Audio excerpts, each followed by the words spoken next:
এখন আমার তো সহ্য করে না, আমি তো অস্থির হয়ে পড়ে গেছি, পোলারে মারতে আসে। এখন আমি কি করি, এখন আমরা আনতে গেছি, আমার আরও ধরে পিঠে।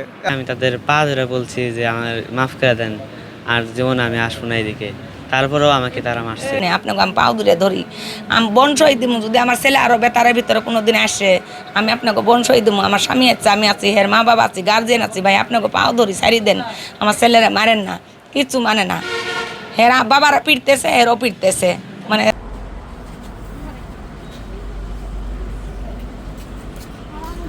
আশুলিয়ার কবিরপুরে যে সপ্তম শ্রেণীর শিক্ষার্থী যিনি সকালবেলা আজকে এই বাংলাদেশ বেতারের ভিতরে ঘুরতে গিয়েছিল, বাবা মা বকা দিয়েছিল, মন খারাপ করে সেখানে ঘুরতে গিয়ে একটি পুকুর পাড়ে বসেছিল। সেখানে সেই কবিরপুরের যারা বেতারের দুজন নিরাপত্তা কর্মীরা তাদেরকে বেধড়ক মারধর করেছে এবং সেই ভিডিওটি সামাজিক যোগাযোগ মাধ্যমে ছড়িয়ে পড়েছে এবং অমানসিক যে নির্যাতন, লাঠি দিয়ে তাকে পিটিয়ে আহত করে। তার বাবা গেল কিন্তু তাকেও মারধর করে।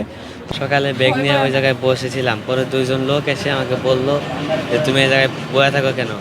আমি বললাম যে এমনি বয়ে থাকি। পরে হঠাৎ করে ঠাস করে থাপড় মারছে। তারপরে ওখান থেকে আমি ব্যাগ নিয়ে দৌড় দিছি ভয় পেয়ে। তারপরে এই জায়গায় এসে আমাকে খুব খারাপভাবে, মানে মুখে বুকে এই জায়গায় জোরে জোরে লাথি মারছে। তারপরে ওই জায়গা থেকে নিয়ে যাওয়ার পরে আরেকটা মহিলাকে বলে যে তুমি বলবা যে তোমার মোবাইল আমি ছিনতাই করছি। পরে আমার গার্জেন যাওয়ার তারপরেও আরেকটা মহিলাকে বলে তুমি বলবা যে আমাকে এই ছেলে ধরছিল। এভাবে আমার নামে মিথ্যা অপবাদ দিচ্ছে। কি কি দিয়ে মারছে? আমাকে লাঠি, যে কাঁচা কঞ্চা, এগুলো দিয়ে বাইরে মারছে। ওই জায়গা থেকে বেড়া দুটো আসি বলে, তুমি এই ছেলে তুমি এই জায়গায় কি করো? আমি বয়ে আসি। ও তুমি বয়ে থাকো কেতি? এমনি বয়ে আসি। কয়ে দুটো থাব্বুর মারছে। থাব্বুর মারে বলে এক বেড়া বলে আরেক বেড়ারা কয় যে নাঠি আনো। তিনটে নাঠি নিয়ে দৌড় ফেরতেছে। ছেলে কোনো নাঠি না দেখি কয়ে শুয়ারের বাচ্চারা, মাদা চুরের বাচ্চারা ধরে রেখায় ফেলাম। ছেলে না ভয় পায় বেগ নিয়ে দৌড় দিচ্ছে। এরাও পাশে পাশে দৌড় দিয়ে যায়, ধরে ছেলেরে মায়েরে কিছু থই নেই। আমরা যাইয়া ছেলের ধর সংবাদ পাই যে ছেলেরা মারতেছে।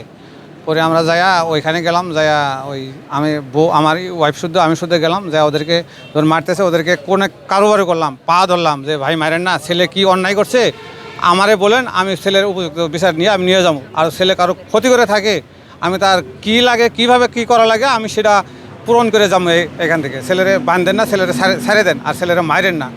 না তারপরেও এই বেটারে পিটো, এই বেটারে ধরো। আমার এই যে লাঠির ডাঙে, এই যে আমার আগে থেকে গেছি পোলারের সমানে বাড়ির সাপটা বাড়ি দিতে আসে।